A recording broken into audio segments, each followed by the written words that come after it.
Hi friends, నేను తెలిసి తెలియక చేసిన తప్పు వల్ల నాకైతే 2 సార్లు కాపీ స్ట్రైక్ అనేది పడింది. మన ఛానల్ ఉంటుందో ఉండదో కూడా నాకైతే డౌటేను. ఇంకొక కాపీ స్ట్రైక్ అనేది వస్తే మన ఛానల్ అనేది ఎగిరిపోతుందనమాట. ఈ వీడియో ప్రతి ఒక్కరికి ఉపయోగపడుతుంది అన్న కాన్సెప్ట్‌తోనే నేనైతే ఈ వీడియోని అప్లోడ్ చేస్తున్నాను. ఎవరు అనేది నేనైతే చేసిన తప్పేంటి అంటే ఈటీవీలో వచ్చే ఢీ ప్రోగ్రామ్‌ని పండు డాన్స్ వచ్చింది కదండీ! అదైతే అప్లోడ్ చేశాను. అది 4, 5 వీడియోస్ అయితే నేనైతే అప్లోడ్ చేశాను చిన్న చిన్నవిగా. వాటికైతే నాకు కాపీ స్ట్రైక్ అనేది ఫస్ట్ అనేది చూపియలేదండి. తర్వాత నేను పెట్టిన నెల తర్వాత అయితే కాపీ స్ట్రైక్ అనేది చూపించిందనమాట. సరే 4 వీడియోస్ కాపీ స్ట్రైక్ వచ్చింది అని చెప్పేసి డిలీట్ చేశాను. మళ్ళీ ఒక వీడియోకి అనేది కాపీ స్ట్రైక్ అనేది చూపించింది. 2 సార్లు అనేది నాకు కాపీ స్ట్రైక్ అనేది వచ్చిందనమాట. 3 సార్లు వస్తే మన ఛానల్ అనేది ఒమిట్ అయిపోతుంది. యూట్యూబ్ వాడు తీసేస్తాడనమాట మన ఛానల్‌ని. ఇలా నేను తెలియకోకుండా చేశాను తప్పు ఇది. ఇది ఏందంటే మనకు ఫస్టే అనేది కాపీ రైటింగ్ అనేది చూపిస్తే మనం అనేది వీడియో అనేది తీసేస్తాము. కానీ వాడు అలా చూపించలేదు. ఒక సంవత్సరం తర్వాత కూడా కాపీ స్ట్రైక్ వచ్చే అవకాశం అనేది ఉంటుందంట. అదైతే నాకు తెలీదు. ఫస్ట్ చూపించలేదు కదా అని చెప్పేసి నేనైతే అప్లోడ్ చేసేసాను. దానివల్ల మంచి వ్యూస్ వస్తూ ఉన్నాయి. సబ్స్క్రైబర్స్ పెరుగుతూ ఉన్నారు కదా! దీనివల్ల మనకేం ప్రాబ్లం రాదు అన్న ఉద్దేశంతోనే నేనైతే అప్లోడ్ చేశాను. కానీ వాడు నెల తర్వాత చూపిస్తాడు అనైతే నేనైతే అసలు నాకు తెలియని విషయం అసలిది. అంటే నేను ఇప్పుడిప్పుడే స్టార్ట్ చేశాను. 1.5 సంవత్సరం అయ్యిందంటే నేను ఎగ్జాక్ట్‌గా ఛానల్ అనేది స్టార్ట్ చేసి.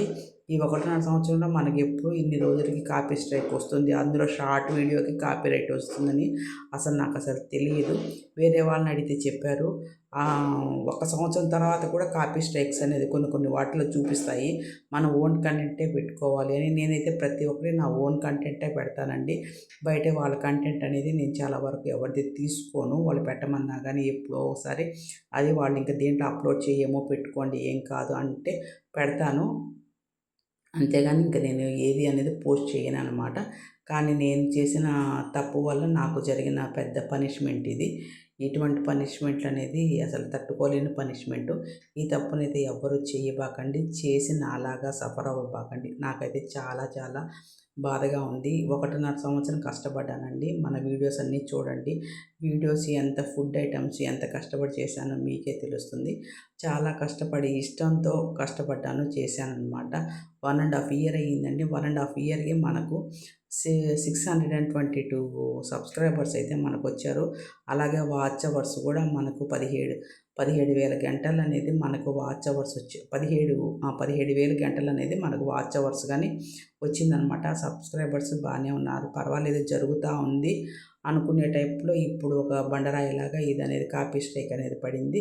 ఇంకొక స్ట్రైక్ అనేది వచ్చిందంటే మన ఛానల్ అనేది ఖచ్చితంగా అనేది పోతుందండి. ఇది ఎలాగా ఎప్పుడు ఉంటుందో ఇది అనేది నాకే అర్థం కావడం లేదు. మనకైతే దీనివల్ల వ్యూస్ కానీ తగ్గిపోయేసాయి. వ్యూస్ అనేది కూడా రావడం లేదు.